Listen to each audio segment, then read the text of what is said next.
Muy buenas tardes, cuando son las 6 y 8 minutos de la tarde damos la bienvenida a nuestro compañero Abel Marín del espacio Un poco de Derecho de Marín y Mateo Abogados. Muy buenas tardes, Abel, ¿cómo estás? Hola, buenas tardes, José. Encantado de estar con vosotros. Igualmente, bueno, hoy tenemos un tema muy interesante como son las sociedades patrimoniales. Y si te parece, para empezar y poner antecedentes a nuestros oyentes, ¿qué tal si explicamos qué son exactamente? Bueno, las sociedades patrimoniales son entendidas Ujú. como sociedades limitadas normalmente o sociedades anónimas. Mayormente son sociedades limitadas que se utilizan para gestionar patrimonios propios, patrimonios familiares. Son las típicas sociedades que las familias van acumulando ahí su riqueza, sus inmuebles, pisos, locales, en general patrimonio, también valores en renta, títulos, letras del tesoro. En general son las sociedades que utilizan las familias con mayor capacidad o solvencia para ordenar su patrimonio en algunos casos y en otros para tener una estrategia tributaria más eficiente, es decir, ahorrar impuestos. Ujú. ¿Y qué requisitos tienen exactamente? Pues los requisitos es que al menos el 50% de los activos de la sociedad sean bien inmuebles o títulos, valores en general. ¿Qué es un valor? Un valor es una acción, acciones, fondos de inversión, letras del tesoro, bonos del Estado, en general cualquier bonos de empresas, cualquier título negociado en mercados secundarios o no negociados, valores, pagarés, plazos fijos en general. Y otro requisito es que no tenga actividad económica.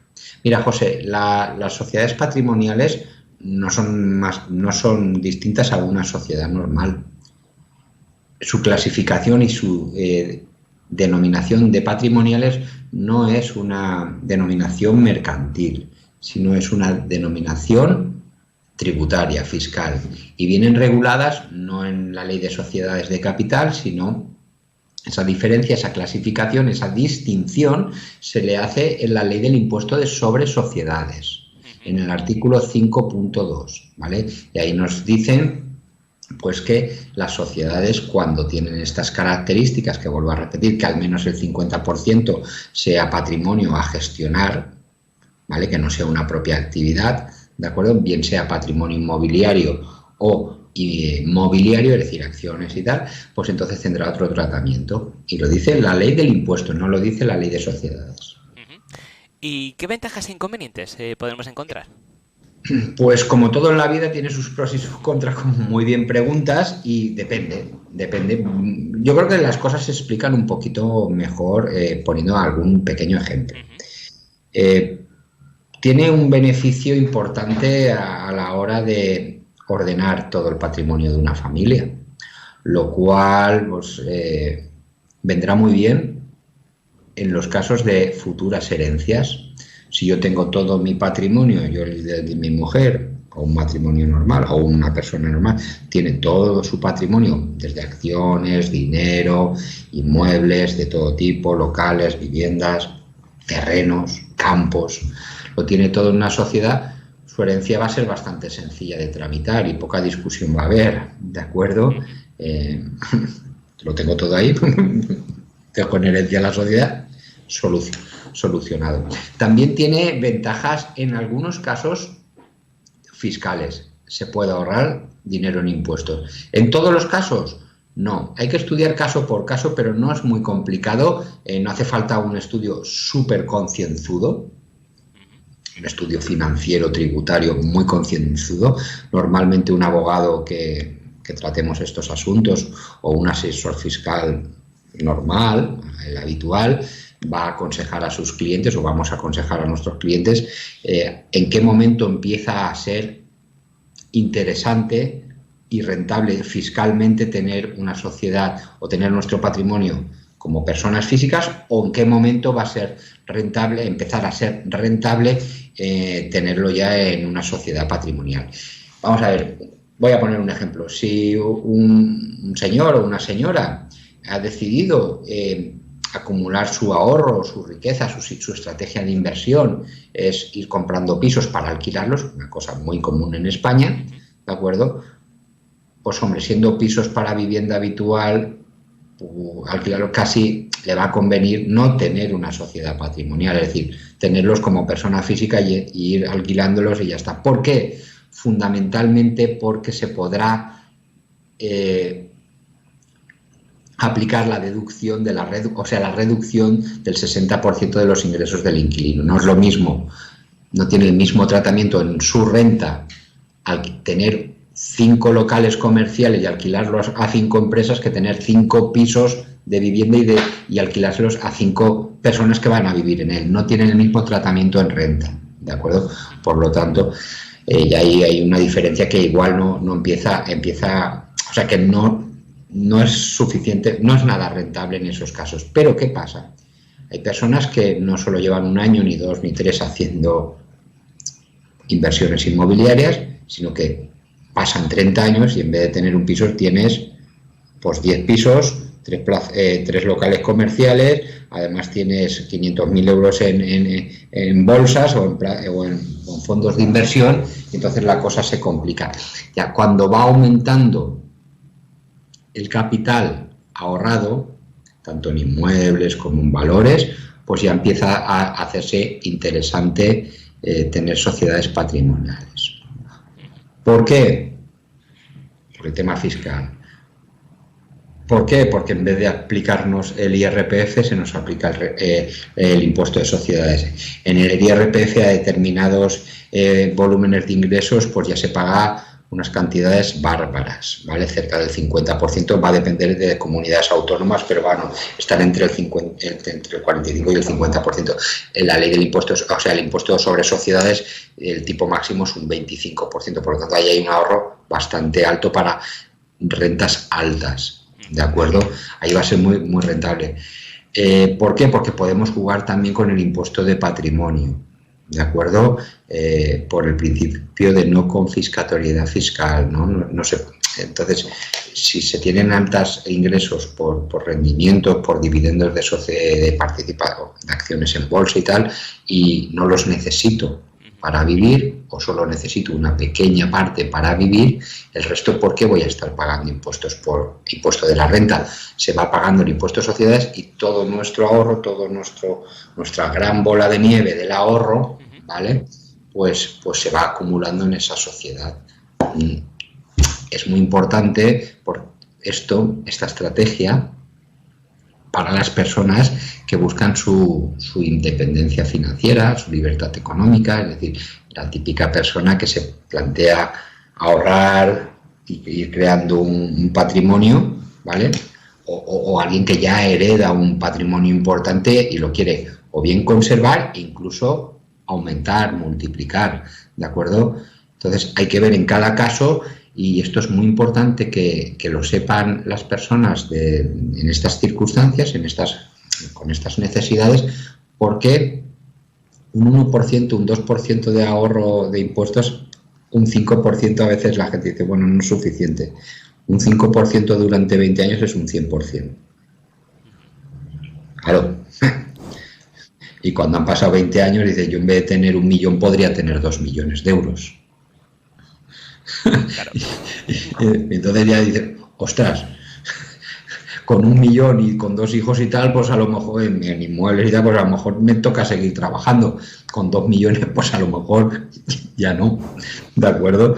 Porque te plantas con 50 o 50 y tantos años o 60 y dices, pues no es lo mismo. Por eso, estas pequeñas estrategias, muchas veces ves que el beneficio al principio, cuando estás acumulando patrimonio, pues te dice el gestor, el asesor fiscal, bueno, no merece la pena para lo que te vas a ahorrar. Y es verdad, sí, no merece la pena. En los primeros años no merece la pena. Pero hay que tener muy claro, ¿qué voy a hacer yo? Mi idea es seguir aumentando mi capital, siendo austero, teniendo un plan de ahorro y aumentando mi capital para darle a mi familia lo mejor o para mí mismo poder tener una solvencia. Pues si el plan es ese, hay un momento en el que toca hacerlo. Y al retrasarlo 2 o 3 años, ese ahorro de esos 2 o 3 años, en 20 años es mucho dinero, ¿vale? Y si no lo haces a tiempo, si lo haces anticipadamente, pierdes dinero, tiras el dinero, porque tampoco está tan aconsejable. Y si lo haces demasiado tarde, pues has perdido mucho, has tirado el dinero en impuestos. Y cuando lo quieres hacer, el aportar todos esos valores inmobiliarios de bolsa e inmuebles a la sociedad también te cuesta caro, ¿vale?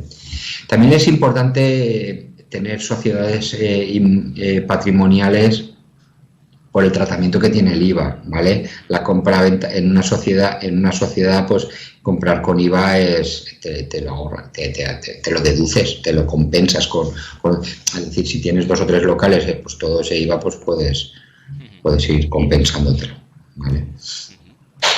Perfecto. Y bueno, nos quedaría saber lo más importante, cómo se crean.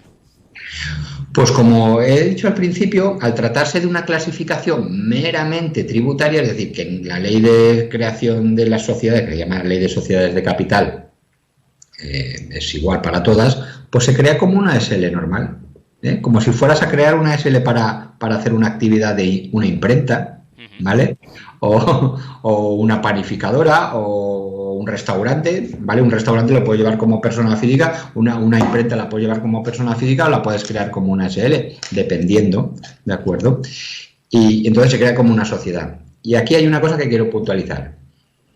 Entonces dices, si son iguales, ¿qué diferencia hay? Pues mira, el impuesto sobre sociedades, si tu sociedad es más de la mitad está destinada a gestionar tu propio patrimonio, tiene una fiscalidad en concreto, ¿vale? Pagas el 25% y no tienes bonificaciones ni deducciones especiales. En cambio, si esa sociedad obedece a una actividad real, por ejemplo, una imprenta de artes gráficas o una fábrica o una peluquería, cualquier pequeño negocio, pues podrás deducirte, pues la deducción por creación de empleo, la deducción es decir, todas las deducciones típicas que la propia ley del impuesto sobre sociedades hacen que ayudan a las actividades en concreto económicas para creación de empleo, para aumento de capitales, bueno, en general.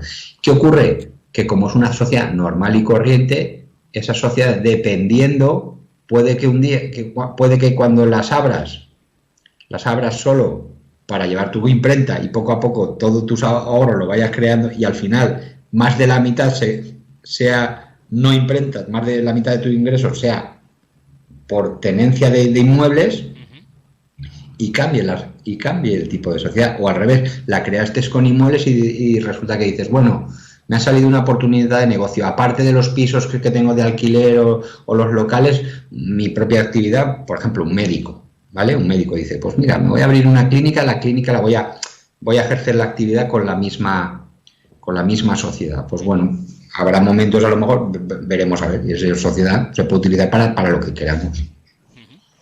Bien, y a la hora de heredar, ¿qué ocurriría? Pues a la hora de heredar, pues ocurriría que es sencillo porque todo está ahí, es decir, todo lo que yo tengo se llama en mis cosas SL, vamos a llamar mis cosas SL, pues oye, pues si todo lo tengo ahí, pues el que heredará todas las participaciones o acciones de la sociedad mis cosas SL. Bien, correcto. Tengo 2 hijos, 3, 1/3 cada uno. Bien. Problema. ¿Y si 2 hijos se ponen de acuerdo para el tercero no repartir beneficios ni vender nada? Eso hay que pensarlo. Hay muchos patrimonios medianos y grandes que tienen gran parte de sus propiedades en sociedades. Patrimoniales o no, muchas de ellas empezaron como no patrimoniales, porque tenían un negocio, les fue bien, por lo típico, familias que varias generaciones tienen una fábrica o cualquier otro tipo de negocio, van comprando naves, la nave de la fábrica, compran terrenos, pisos y todo está en esa sociedad. Bien, está bien. Pero otros van creando sociedades conforme va pasando el tiempo. Pero claro, ¿qué pasa? Pues que eso hay que mirarlo.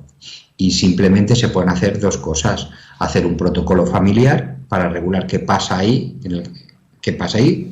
o en el propio testamento. Yo aconsejo en el propio testamento. El protocolo familiar también es útil, complementaría al testamento. Entonces podemos decir, ordeno a mis 3 hijos que como mínimo se reparta el, no sé, 80% de la facturación de la sociedad por los rendimientos de los alquileres.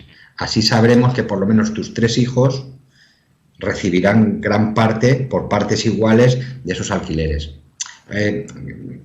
Claro, en una sociedad manda el que tiene la mayoría. Si tengo 5 herederos, cada uno el 20%, pues 3 se juntan y fastidian a los otros 2. Claro. Si tengo 3, 2 se juntan y dicen, pues a este no le damos nada, ni recibe nada, ni aquí se vende nada, y eso es lo mismo que no recibir herencia. Ojo también esto es muy, muy importante y muy habitual. Porque luego, cabe la posibilidad, antes no había, pero el Tribunal Supremo cambió de criterio, cabe la posibilidad de que si yo tengo unas participaciones en una sociedad, por ejemplo, entre varios familiares, tengo el 20%, y mis otros 4 familiares hacen y deshacen y no cuentan conmigo para nada, ni me pagan dividendos, ni me contratan, es decir, que como si no tuviera ese 20%. Pues antes te tenías que aguantar, ahora transcurrido 3 años cabe el derecho de separación, pero un follón, pleitear, puedes estar años. Normalmente en estos procesos lo que muchas veces ocurre es que el que está denostado, el que está arrinconado, lo asfixian económicamente. Y una vez lo tienen asfixiado económicamente los que son mayoritarios, pues le ofrecen 4 duros, cantidades muy a la baja, y como la otra persona quizás esté en situación de necesidad porque se la han creado el resto de sus familiares, que normalmente suelen ser los hermanos, pues ya acepta cualquier cantidad, le toca mal vender su 20%, ¿vale? Entonces hay que tener cuidado. Y es muy fácil solucionarlo. Un parrafito en el testamento lo soluciona todo, ¿vale? Pero hay que hacerlo. Pues como estamos viendo y decimos además muchas veces que cada caso es particular y hay que tener en cuenta muchos detalles, yo creo que lo mejor es acudir a expertos para que nos asesoren debidamente, y vemos que Marín y Mateo Abogados son pues los mejores expertos que podemos encontrar en este caso. ¿Cómo podemos contactar con vosotros, Abel? Bueno, pues como siempre te digo, pues a mí como me gusta es que el cliente decida cómo quiere contactarnos, y es mediante nuestra página web marinimateo.com o marinimateoabogados.es, es la misma, o pone en Google Marín y Mateo y enseguida les saldremos, y ahí está nuestra dirección, nuestros email, nuestro formulario de consulta, nuestros teléfonos, es decir, nos pueden llamar, contactar por email, como quieran. Estupendo. Pues muchísimas gracias, Abel. Un placer, como siempre. Nos vemos y escuchamos en el siguiente programa. Muy buenas tardes, encantado. Buenas tardes.